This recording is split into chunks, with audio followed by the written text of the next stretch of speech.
Hey guys, in today's video I'm going to be showing you one of the text-to-speech converters called Natural Reader 16. So type something here and click on play. Subscribe to Brainy Rex. You can change the voice by doing this and also the speed.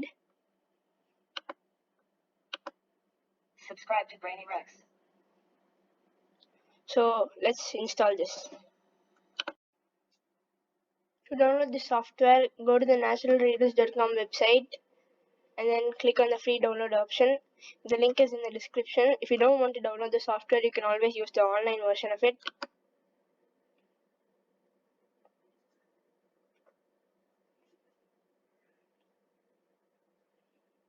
So thanks for watching and don't forget to subscribe.